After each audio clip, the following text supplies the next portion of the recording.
Welcome to New Jersey Politics with Laura Jones. I am Laura Jones, and we are so glad to have you here. Today, we are joined by New Jersey author Tim Castano, and we're going to learn about his experience in state and global politics and how it influenced his latest book, Wildwood. We're also going to get his thoughts on the current political landscape. Tim is standing by. First, we are going to be looking at the congressional races here in New Jersey and the first general election congressional debate. Joey Fox, reporter for the New Jersey Globe, is here to help us navigate what is happening across the Garden State. Joey, welcome back to the show. It's always good to have you on. Thanks for having me, Laura. Yep. All right. So we are going to talk about New Jersey's congressional races. You cover New Jersey's congressional delegation in Washington. So what races are the ones to watch this year going into November? I think in terms of House races, the list kind of starts and ends with the 7th district. So this is a district that Democrats flipped in 2018, Republicans flipped back in 2022. And it was drawn in the most recent redistricting cycle to be sort of New Jersey's premier swing district, and it's really living up to that title. The incumbent Republican is Tom Kean Jr. He's the son of the former governor, Tom Kean. He was a state senator for many years and then won his seat in Congress in 2022. The Democrat is Sue Altman, who was a progressive activist who's now making her first run for public office. It's an interesting matchup of styles. You know, you've got a very, very mild-mannered congressman in Tom Kean Jr., who, has always been someone who's been very focused on sort of the nitty-gritty of the job, and he's not someone who makes a ton of headlines for himself, although he did run for U.S. Senate back in 2006 against Bob Menendez. So clearly there is some ambition in him. And then you've got Sue Altman, who is very much on the opposite side of the spectrum in terms of, she is always out there, always sort of pushing the button on these things. They've raised a ton of money. They're both in the several millions of dollars. This district voted for Joe Biden by a little less than 4 percentage points. We don't know how it's going to vote this year for Kamala Harris or Donald Trump. But so basically everything about this race points towards it being an extremely competitive election. Both parties are treating it as such. Right. And I think that unless you're seeing a night where one party or the other is doing shockingly well in general, the 7th district is really going to be the one that you're going to want to watch. And in a case where the House is extremely close and where Democrats and Republicans are winning about the same number of seats, this is one of those seats that you could expect to see as the dividing line, where if Republicans win it, then they maybe keep the House. If Democrats flip it, then they maybe flip the House. Yeah, and we have the first congressional debate set with Tom Kean and Sue Altman. You're going to be part of the panel. I'm moderating. What do you think we're going to be hearing from the candidates? Of course, we'll come up with our own questions, but what messages do you think those candidates are going to be trying to get across to the voters? I mean, I think a lot of it is going to be each of them trying to convince voters to the extent possible that they represent the true middle of the road of this very moderate, swingy district, and that their opponent is out of step.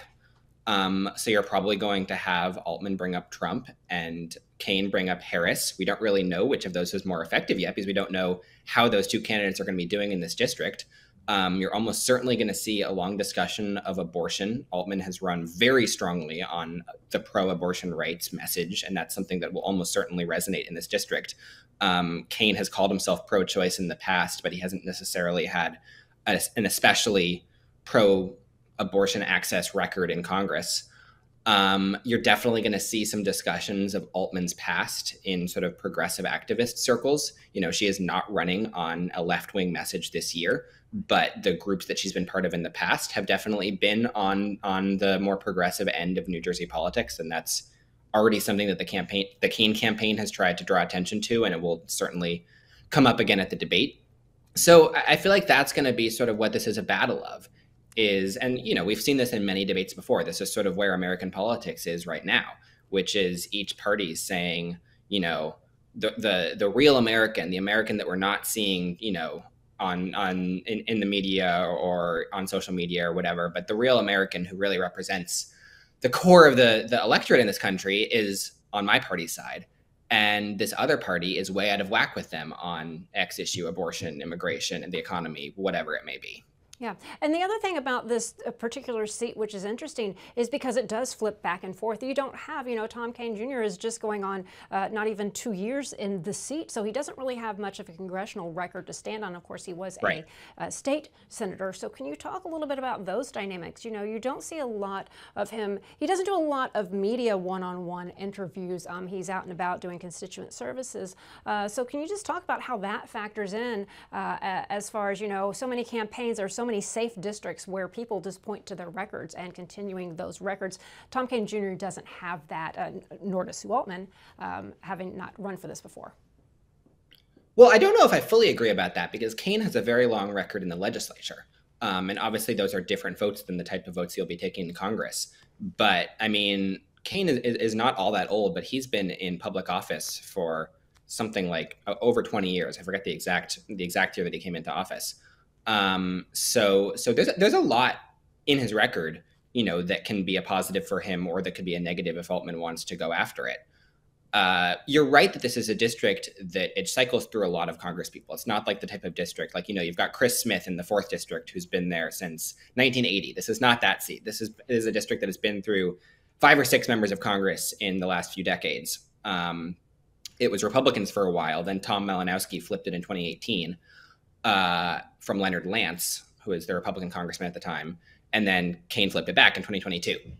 So that does, you're right, create a bit of a thinner record.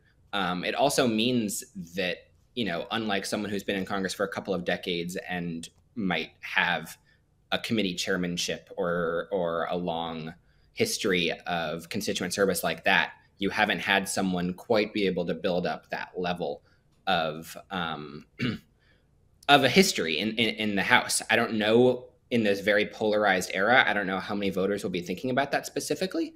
There's a ton of voters now, more so than in the past, who will just see the party label of a candidate and say, well, that probably means that they'll align with my beliefs enough that I'll vote for them, more so than any individual characteristics of that candidate.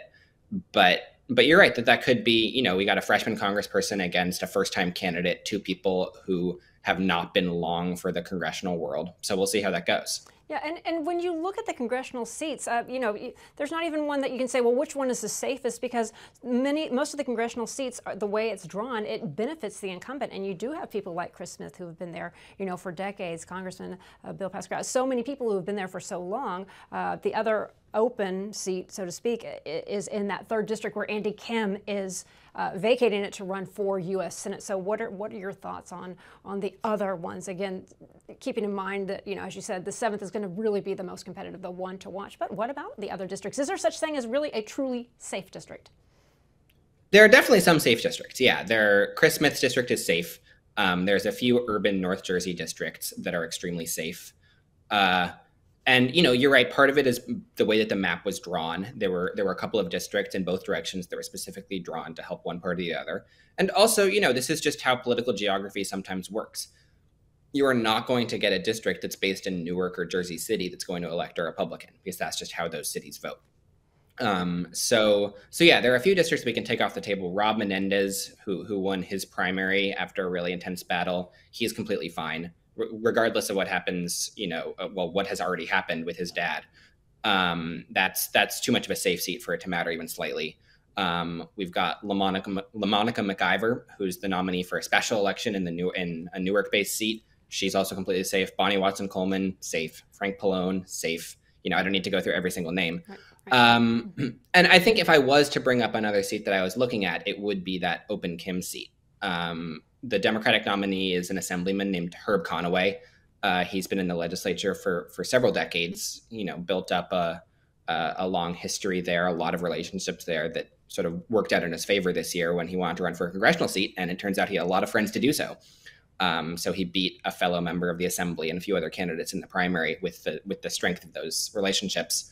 Yeah. The Republican candidate is more of a newcomer. He's a physician named Rajesh Mohan, who ran for local office once and didn't win. This is one of those races where you kind of have to read the tea leaves into what the parties are doing, where, you can look at the partisanship of the district. This was, Joe Biden won it by 14 points. Andy Kim, when he ran for re-election last time, won it by 12. So that's one data point that you have. But then are the candidates raising a lot of money? Are the parties airing ads in the district that are promoting their own candidate? As a journalist, am I getting pitches from like campaign committees saying, hey, did you see this opposition research on this candidate? Or did you see our new ad on that? That's not really happening in this district or in any district that's not the 7th so far. Okay, yeah, that's interesting, yeah. Sometimes races break late, so I wouldn't say never. Right. But, the parties have, and also sometimes there are races that completely surprise both of the parties. And so it's a race that no one was telling us as journalists, like, oh, you should look at this. And then all of a sudden on election day, something crazy happens. So, I mean, this New Jersey, you don't know what's going to happen.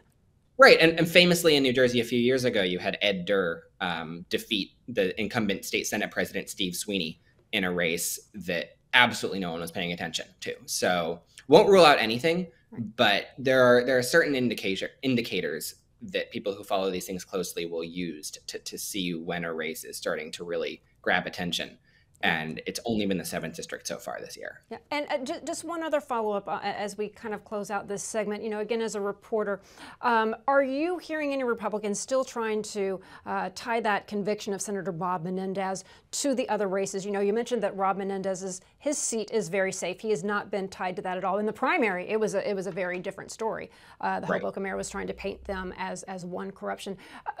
Will this play out in the other congressional races, not the race for U.S. Senate, but those other congressional seats? I mean, so I don't know how voters will necessarily approach the news of Menendez. It clearly hurt his son in that primary. But I think the fact that Democrats have been pretty resolute in saying this guy needs to go since the day of the indictment will kind of limit the drag that Menendez has on other candidates, especially given that, by the time Election day rolls around, the senator will have already been out of office for several months. It'll all be a little bit in the rearview mirror. And I know you said not to focus on the U.S. Senate race, but just like the races where Republicans might most want to try to tie Democrats to Bob Menendez, which is the Senate race with Andy Kim and then the 7th district race with Sue Altman, they kind of have the misfortune of both Democrats there being extremely anti-Menendez candidates. Andy Kim got in the race explicitly to deny renomination to Bob Menendez. Sue Altman has been in these sort of progressive, not directly anti-Menendez necessarily, but sort of anti-party machine, anti the process that led to something like Bob Menendez. She's been in those circles for years. And I'll be curious to see whether there are ads that try to make this connection, but I don't really know whether it will stick, because I think that the two candidates they'd most likely to like to apply it to are ones who it really is not a good fit. Right. It's something that they took a stand on early in the campaign, and it worked for them, or it worked for Andy Kim, certainly in the primary. And it is amazing to look back and see how much has changed since Menendez was indicted, and how the county lines have all changed, just the amount of change. Like a week can be a lifetime in politics. Just final thoughts here. It's been less than a year, and we're already just in a completely different reality than we were if we were talking about this a year ago. Exactly. It's wild. Exactly. Joey Fox, New Jersey Globe, thank you so much for taking the time to talk to us. Always a pleasure. Thank you, Laura.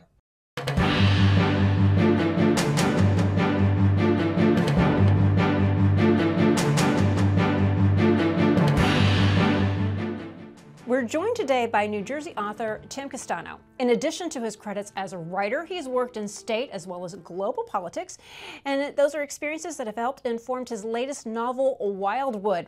We're going to talk to him about New Jersey's influence on his writing, along with his thoughts on this state's past and current political landscape. Tim, welcome. I'm so happy to see you. Congratulations on the new novel. Good to see you. Thank you.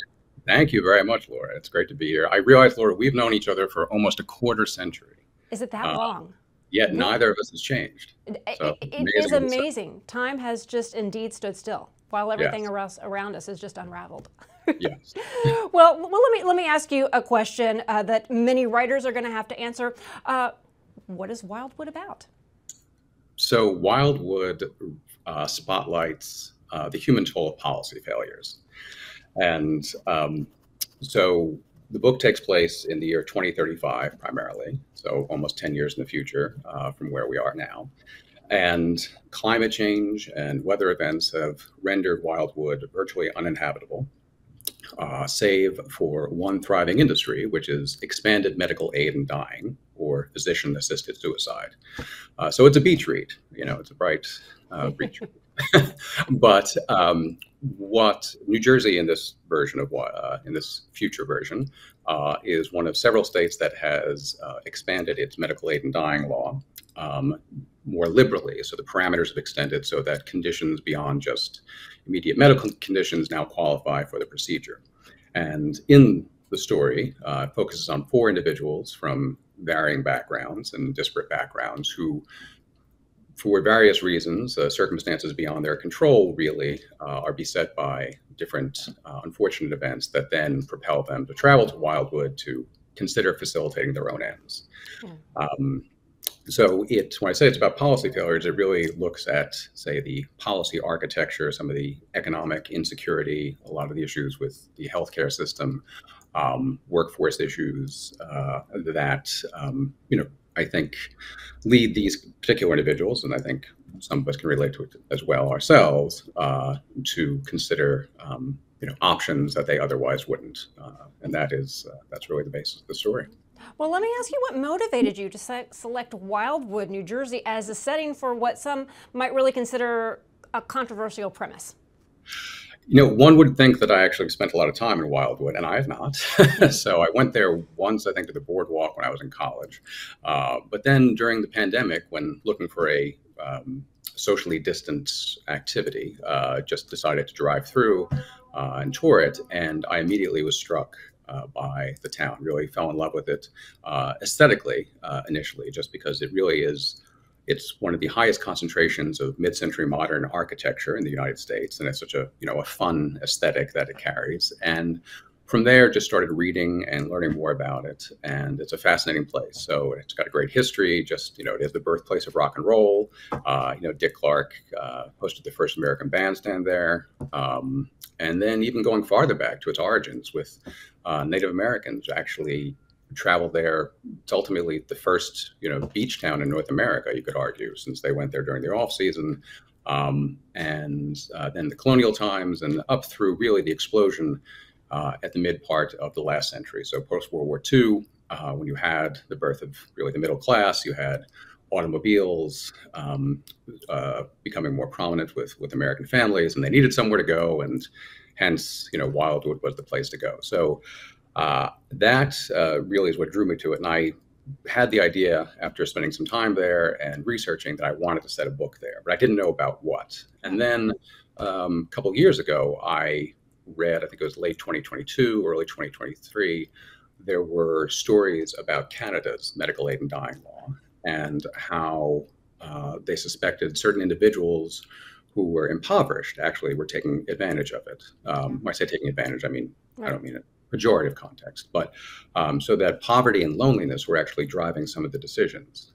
And that really struck me, and that made me sad, but then it clicked and it all came together for the idea where it's a scenario that is not entirely implausible, and that's how the story wove together. Yeah, and I know I'm familiar with some of the reports about people in Canada and the decisions they've made, and they are very, very controversial, and you have to wonder, gosh, what happened to where you get to that point.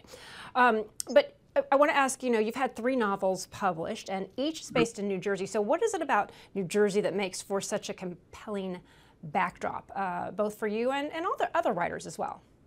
I'm glad you mentioned, but mainly you. Well, New Jersey has such a fantastic literary tradition. So many authors either were born here or spent a lot of time here. From Toni Morrison, Nobel Prize winner, spent so many years at Princeton. Joyce Carol Oates, Thornton Wilder, even though he was born in Wisconsin, did some of his most important writing here in New Jersey when he was working at the Lawrenceville School. The Pulitzer Prize winner from 2 years ago, Joshua Cohen, is from Cape May County. So many, Allen Ginsberg, Philip Roth. I'm not at my house. If we were at my house, by the way, I would have a great prop right now, which is I own Philip Roth's clock. Really? So there was a clock that was in his home in Connecticut, and they held an auction. As the state held an auction a few years ago, I actually won the clock, so I had it. And, I told my nieces, whose clock that is, Philip Roth? And they're like, we have no idea who that is. But in any event, so many writers. And what makes New Jersey such an interesting place, I think, is, really the microcosm of the United States. the topography, the economy. You have such a diverse population. You have, a shoreline. You have a unique ecosystem with the pinelands, which is essentially a desert. You have mountains, you have cities, you have rural areas, you have extraordinary wealth, but also poverty as well, all living in such close proximity. And I think that just makes it adds such a dynamism to the town, to the state, and also the fact that we do have so many municipalities and individual communities, which themselves have their own character and individual character. So I think it lends itself so well to any various media, whether it be music, whether it be literature, poetry, film, and there's almost no reason to leave as a writer because it's all happening within New Jersey. Yeah. Well, and New Jersey politics, it offers an endless supply of characters and plot ideas for any writer, and it's hard to believe we're at the 20th anniversary mark of Jim McGreevey resigning. And you served in the McGreevey administration, so I'm curious if you have any reflections on that moment, 2 decades later. Hard to believe. Yeah, this is also, I realized it because it was my brother's 20th wedding anniversary this summer. And I thought, well, what else happened Oh, that's right. I had a baby. I had a baby too. Oh, you had a baby. Okay, yeah. I went out on maternity leave. The day after I went on maternity leave, that's when Jim McGreevey decided, was making the announcement. And I'm thinking, really? You couldn't do it the day before? August 12th, yeah. Mm-hmm. So I would say 3 things come to mind. Foremost, I just have to say, I'm a big fan of Jim McGreevey's. I'm grateful to him for the opportunities he gave me. I really, he was always so good to me and still is. And I just, appreciate everything. Yes, it was an ignominious conclusion. But nevertheless, I remain proud to have worked in the administration.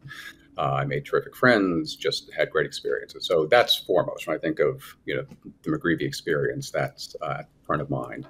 And also, I don't want to overstate. I was a staffer, so I was not near any of the decisions. I learned about this really only minutes before the actual announcement itself, which then my second point, reflecting on how information traveled at that point in time. So 20 years ago versus today, how would that story, if it happened today, how would we cover it? How would we hear about it? And, that's fascinating to think about. And, for days and weeks afterward, there was so much speculation as to what did occur, but there really weren't as many tributaries for that speculation to travel because there was no social media. The internet was still, somewhat in its infancy. I mean, you had certain outlets, but not what it is today. And, it's interesting to reflect. Was it better? Was it worse? But that's the other part. It was a strange period. And then thirdly, when I think about it, an odd outcome is how it engendered empathy in that, when you go through something like that, especially earlier in your career, you realize, well, there's so many of us who just show up for work every day. We have nothing to do with this. But then suddenly that's all anyone wants to talk about is, did you know? What did you know? And we didn't know. And, become somewhat salacious, and it's unfortunate. And, even at the time, there were publications in New Jersey that then, after the fact, were looking into the backgrounds of everyone who worked for Jim McGreevey, understandably so, but also frustratingly so. And, then when seeing subsequent situations with other officials, immediately the empathy I feel for those who work for them and work with them. So I think one of the first that occurred afterward was Eliot Spitzer and Governor Spitzer, and just that day, feeling just tremendous empathy for the people who worked with him and for him, who then found themselves, their lives upended and uprooted. And, that continues. So it's not just politics. It's, it's any discipline or industry where something like that happens. There was something with the Boston Celtics 2 years ago, and, instantly felt empathy for the individuals caught up in its wake. And right, yeah, those unintended consequences. We have time for one more question, and I can't let you go without talking about, this year providing its share of major headlines, consequential events, from the conviction of Senator Bob Menendez to the First Lady's campaign to replace him, to the indictment of South Jersey, a very powerful figure, George Norcross. So how would you, a writer, and capture these episodes, and what do you think those themes would look like? So I think the message is better to leave 3 hours too soon than a minute too late. That was from Merry Wives of Windsor. That's the first thing that comes to mind. Yeah, I think as much as things change, they stay the same. That's sort of the theme for New Jersey politics. I mentioned when we met, you and I met, almost 25 years ago, we worked on a show devoted to the 2000 election cycle. And, I was thinking back to that, and there you had, if George Bush wins, Governor Whitman leaving, how will that influence the 2001 election? You had Corzine and Florio, so South Jersey and North Jersey, sort of a battle going on there. You had Tom Kean running for Congress in 2000. And then I think about some of the guests we had. Among our first guests were Jim Treffinger, Sharp James, and Bob Januszewski, and all three then ended up going to prison. So, as we look at 2024, 2020, there's so many similarities. And I think I mentioned there's just this inherent dynamism in New Jersey with our politics, because we have elections every year, because we have so many municipalities, so much government, and it just lends itself to so many possibilities. So that's and the story writes itself. So it's hard to even think about actually sitting down and writing something, because truth is stranger than fiction. So true, so true. Tim Castano, the book is called Wildwood. Thank you so much for taking the time to talk to us. Oh, it thank you. Such a pleasure. Always good seeing you. Really, thank you very much. Thank you.